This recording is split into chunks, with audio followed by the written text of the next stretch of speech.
Hello students, एक बार फिर से आप सबका हमारे YouTube channel M commerce classes में स्वागत है। स्टूडेंट्स, हमने पिछली वीडियो में पढ़ा था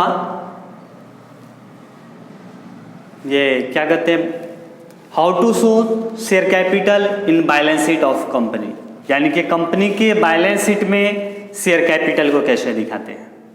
आज की वीडियो में हम पढ़ेंगे एक नया चैप्टर, ठीक है, एक नया topic, forfeiture of shares and reissue of shares, ठीक है। Share forfeited and reissue of shares भी आप कह सकते हैं, यानी कि अंशों की जब्ती और उनका पुनः निर्गमन, ठीक है। यानी कि यहाँ हम क्या पढ़ेंगे कि कैसे हम शेयर्स को फॉरफीचर करते हैं, यानी कि जब्त करते हैं, और फिर कब उसको और किस प्रकार से उसको हम रीइश्यू करते हैं। रीइश्यू मतलब उसको पुनः फिर से निर्गमन किया जाता है, ठीक है। तो यहां सबसे पहले हम समझेंगे कि मीनिंग ऑफ फॉरफीचर, मतलब जब्ती का अर्थ क्या होता है, फॉरफीचर का मतलब क्या होता है, ठीक है। शेयर का जो फॉरफीचर होता है उससे हम क्या समझते हैं। तो देखिए, share forfeiture means cancellation of the share for the non payment of calls due, ठीक है। Share forfeiture means cancellation of the shares for the non payment of calls due, यानी कि अगर कोई कॉल्स बाकी है, कोई भी याचना का पैसा बाकी है, ठीक है, उसके कारण से शेयर को कैंसिल कर दिया गया, ठीक है। जो शेयर पब्लिक को इशू किया गया था उस पर क्या कहते हैं कि अगर कोई शेयर होल्डर्स अपने किसी भी इंस्टॉलमेंट का पैसा पे नहीं किया, जैसे अलॉटमेंट का या या फाइनल कॉल का पैसा देने में कोई शेयर होल्डर्स फेल हो जाता है, तो कंपनी को ये राइट्स होता है कि उचित कार्रवाई करने के बाद वो शेयर को फॉरफीचर कर सकती है, ठीक है। देखिए, but company can not forfeit the shares, but company can forfeit the shares only if the article of association of the company allow forfeiture, यानी कि कंपनी केवल उसी शेयर्स को फॉरफीचर कर सकती है जिस शेयर्स को कंपनी के आर्टिकल्स ऑफ एसोसिएशन में ये अलाउ है, उसको अनुमति दिया गया है कि शेयर को फॉरफीचर करने के। यानी कि जब कंपनी के आर्टिकल्स ऑफ एसोसिएशन में ये कंपनी को राइट्स दे दिया गया है कि कंपनी अपने शेयर्स को फॉरफीचर कर सकती है, कब? अगर कोई शेयर होल्डर्स अपने शेयर का किसी किस्त का पैसा चुकाने में असमर्थ हो जाएंगे तब, ठीक है। If any share holder is not able to pay the amount of call, the company may exercise the power to the forfeit his share on which he is unable to pay the amount of call। यानी कि देखिए, अगर कोई share holders क्या कहते हैं, किसी भी कॉल का पैसा पे करने में अनेबल है, यानी कि वो पे नहीं कर सकता है, ठीक है। यानी कि कंपनी जो पैसा मांगी है अपने किस्तों की, वो किस्तों की पैसा चुकाने में कोई शेयर होल्डर्स क्या कहते हैं, असमर्थ हो जाता है, फेल हो जाता है, तो कंपनी अपने अधिकार का, अपने राइट्स का यूज कर सकती है, उसका प्रयोग करके वो शेयर्स को फॉरफिट कर सकती है, यानी कि जब्त कर सकती है, ठीक है। तो ये है क्या कहते हैं कि हम क्या कहते हैं, शेयर फॉरफीचर का मतलब क्या होता है। आप साधारण से समझिएगा कि अगर कोई शेयर होल्डर्स अपने शेयर्स का पैसा पूरा नहीं चुकाए, पूरा पे नहीं कर पाए, तो कंपनी वैसे शेयर्स को क्या करती है, जब्त कर लेती है, यानी कि उनको रद्द कर दिया जाता है। यहाँ क्या होता है, कंपनी उनके पैसा को रख लेती है, ठीक है, और उनका सारा राइट्स खत्म कर दिया जाता है। इसी को हम कहते हैं फॉरफीचर ऑफ शेयर्स। देखिए, इसके बाद हम देखेंगे effect of forfeiture of share, यानी कि शेयर का जब हम फॉरफीचर करते हैं तो क्या इफेक्ट पड़ता है, कौन कौन से प्रभाव पड़ते हैं, शेयर को फॉरफीचर करने से। तो देखिए शेयर को जब फॉरफीचर करते हैं तो हम क्या करते हैं, यहाँ कंपनी के ऊपर एक प्रभाव पड़ता है कि उसका शेयर कैपिटल का जो बैलेंस होता है वो घट जाता है, कम हो जाता है, ठीक है। यानी कि शेयर की फॉरफीचर करने से शेयर कैपिटल के बैलेंस में डिक्रीज हो जाता है, समझे। उसके बाद क्या होता है कि ये शेयर के जो भी शेयर होल्डर्स होते हैं उनका शेयर्स पर से राइट्स खत्म हो जाता है, या कंपनी के अंदर उनका कोई राइट्स, कोई अधिकार नहीं होता, उनके सभी अधिकार खत्म कर दिए जाते हैं। और कंपनी क्या करती है, उनका शेयर होल्डर्स के रजिस्टर से नाम को काट दिया जाता है, हटा दिया जाता है, ठीक है। और कंपनी शेयर होल्डर्स जो भी पैसा शेयर पर पे किए रहते हैं उसको रख लेती है, उसको रिफंड नहीं करेगी, अपने पास रख लेगी, ठीक है। और उसके बाद क्या होता है कि कंपनी शेयर होल्डर्स को जो शेयर होल्डर सर्टिफिकेट दी है, ठीक है, यानी कि जो उनको प्रमाण पत्र दिया गया है शेयर होल्डर्स होने का, वो प्रमाण पत्र कंपनी वो सर्टिफिकेट शेयर होल्डर से वापस ले लेती है, ठीक है। अब उसके बाद होता है procedure for future of shares, ठीक है, यानी कि अंशों के जब्तीकरण की पद्धति, यानी कि अंशों की जब्ती करने के क्या तरीके होते हैं, हम कब किस तरह से कौन कौन एक्टिविटी करने के बाद, कौन कौन सी क्रियाएं करने के बाद एक कंपनी अपने शेयर्स को फॉरफीचर करती है। तो देखिए पहला होता है क्या करते हैं, सेंड अ रिमाइंडर। कंपनी क्या करते हैं, अपने शेयर होल्डर्स को रिमाइंडर भेजती है, ठीक है, यानी कि स्मरण पत्र भेजा जाता है, ठीक है।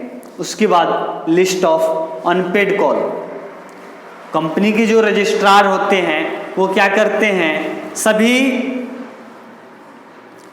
शेयर्स जो जिस पर पैसा बाकी है, पूरा पैसा नहीं मिला है, वैसे शेयर होल्डर्स की लिस्ट एक तैयार किया जाता है। उन सभी शेयर्स का एक लिस्ट तैयार किया जाता है जिस पर किसी कॉल का या अलॉटमेंट का पैसा बाकी हो, और उस लिस्ट को तैयार करके कंपनी के रजिस्ट्रार क्या करता है कि कंपनी के जनरल मीटिंग में उसको प्रस्तावित करता है, यानी कि उसको भेज दिया जाता है। उसके बाद उस कंपनी के जो बोर्ड्स ऑफ डायरेक्टर्स होते हैं, कंपनी के जो बोर्ड्स ऑफ डायरेक्टर्स होते हैं वो क्या करते हैं, शेयर होल्डर्स को लास्ट वार्निंग देते हैं, ठीक है। शेयर होल्डर्स को लास्ट वार्निंग दिया जाता है, यानी कि उनको एक वार्निंग इस तरह से दी जाती है कि आप अपने शेयर होल्डर्स अपने शेयर्स का पैसा पे कीजिए, अदरवाइज आपके शेयर को फॉरफीचर कर लिया जाएगा। यानी कि लास्ट वार्निंग में ये कंपनी के डायरेक्टर्स शेयर होल्डर्स को कहते हैं कि आप अपना पैसा जमा कीजिए, जो पैसा आपके यहाँ बाकी है उसको चुकाइए, पे कीजिए, अन्यथा आपके शेयर्स को जब्त कर लिया जाएगा। याद रखिएगा, लास्ट वार्निंग का जो टाइम कंपनी देती है शेयर होल्डर्स को 14 दिन 14 डेज का लिमिट होता है कि 14 डेज के अंडर में शेयर होल्डर्स को कहा जाता है कि आप अपना पैसा पे करें।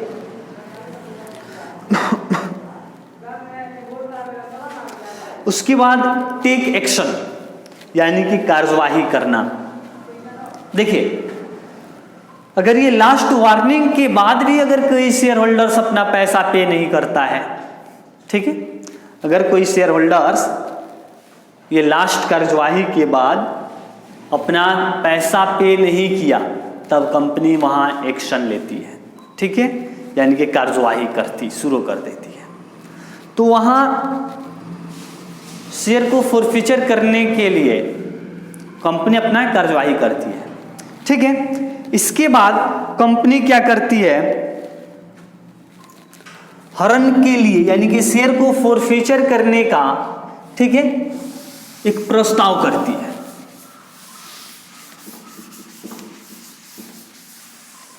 ठीक है, जैसे कि इसका डी के बाद जो नेक्स्ट पॉइंट है वो हम फिर बता दे रहे हैं क्या होता है। ई नंबर आप यहां से देख लेंगे।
होल्डर सर्टिफिकेट का डिमांड करती है, ठीक है, डिमांड ऑफ सर्टिफिकेट,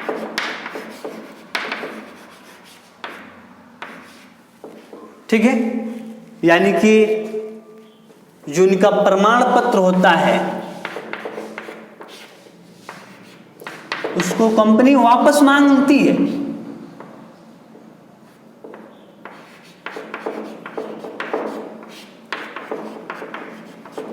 ठीक है, उसके बाद क्या होता है कि कंपनी जब उनसे अपना ये डिमांड ऑफ सर्टिफिकेट यानी जब करती है, यानी सर्टिफिकेट का जब डिमांड करती है, मतलब ये है कि उनको जो सर्टिफिकेट दिया गया है, जो सर्टिफिकेट ये प्रूफ करता है, ये साबित करता है कि वो व्यक्ति कंपनी के शेयर होल्डर्स है, ठीक है, तो उनसे वो सर्टिफिकेट ले लिया जाता है। ठीक है, उसके बाद कंपनी क्या करती है,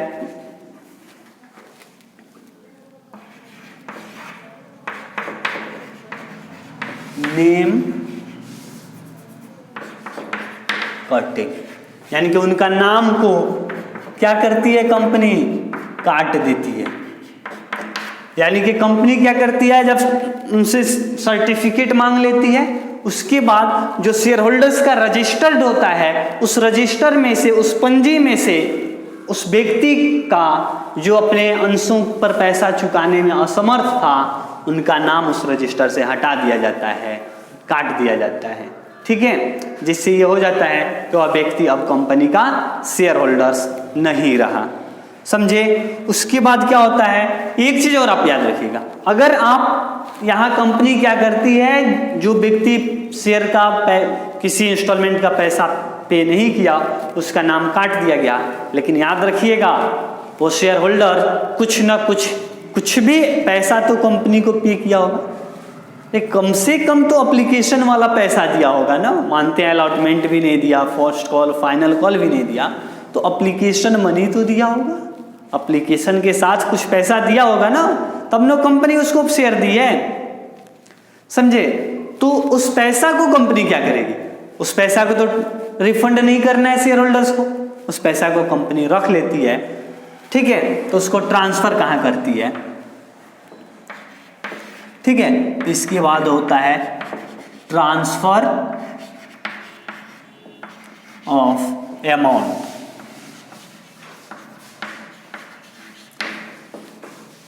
ठीक है, राशि का हस्तांतरण।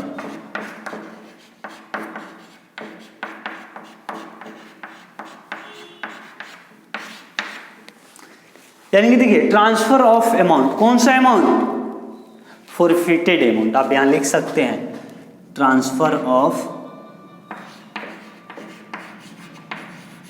फॉरफिटेड अमाउंट, यानी कि जो अमाउंट फॉरफिट, जो शेयर्स के साथ अमाउंट को फॉरफिट किया गया है, यानी कि शेयर्स पर जो पैसा मिला था वो पैसा कंपनी जब्त कर लिया, उस पैसा को कंपनी क्या करती है, ठीक है, उसको ट्रांसफर कर दिया जाता है, तो उसको कंपनी क्या करती है, शेयर फॉरफिचर के खाते में, ठीक है, शेयर फॉरफिचर अकाउंट या फॉरफिटेड शेयर अकाउंट या अकाउंट ऑफ शेयर फॉरफिचर में ट्रांसफर कर देती है। ठीक है, याद रखिए, कंपनी क्या करती है, जो पैसा शेयर्स पर फॉरफिट की है, जो अमाउंट फॉरफिट कर लिया गया, उस अमाउंट को कंपनी शेयर फॉरफिचर अकाउंट में या फॉरफिटेड शेयर्स अकाउंट में या अकाउंट ऑफ शेयर फॉरफिचर में ट्रांसफर कर दिया जाता है। समझे? उसके बाद कंपनी एक क्या करती है,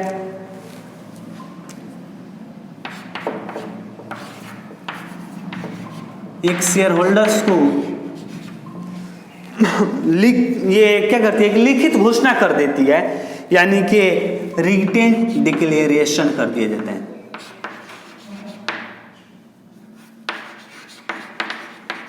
ठीक है, लिखित घोषणा कर दिया जाता है कि किन किन शेयर होल्डर्स का नाम को काट दिया गया और उनके शेयर को जब्त कर दिया गया। ठीक है, तो इस तरह से ये सारे प्रोसीड्यूर करने के बाद कंपनी क्या करती है, एक शेयर्स को जब्त करती है। ठीक है, तो क्या कहते हैं, इस तरह से आपने समझ लिया कि फॉरफीचर मतलब क्या होता है, ठीक है। और फिर जब शेयर्स को हम फॉरफीचर करते हैं तो कंपनी के ऊपर कौन कौन से प्रभाव पड़ते हैं, और उसके साथ ही आपने देख लिया प्रोसीड्यूर ऑफ फॉरफीचर, उन शेयर्स को फॉरफीचर करने का कौन से तरीका है, ठीक है, उसको आपने देख लिया कि कौन कौन कार्यवाही करने के बाद एक कंपनी अपने शेयर्स को कंप्लीट रूप से फॉरफीचर करती है, यानी कि जब्त करती है, ठीक है। तो स्टूडेंट्स, इसके लिए क्या कहते हैं, अब आपको हम क्या करेंगे, अपने अगले वीडियो में लेकर के आएंगे इसके नेक्स्ट पॉइंट, ठीक है, कि शेयर्स को जब हम फॉरफीचर करते हैं तो वहाँ अकाउंटिंग ट्रीटमेंट कैसे करेंगे, how to treat forfeited shares, यानी कि अंशों की जब्ती करने की कौन कौन से लेखा हम करेंगे, किस प्रकार करेंगे, ठीक है, ये हम अपने अगले वीडियो में लेकर के ज़रूर आएंगे। इसके लिए आप क्या कीजिए, हमारे YouTube चैनल पर बने रहिए। अगर आप हमारे चैनल पर नए हैं तो प्लीज़ चैनल को सब्सक्राइब कीजिए और बेल आइकन को ज़रूर दबाइए ताकि आपको सबसे पहले नोटिफिकेशन मिले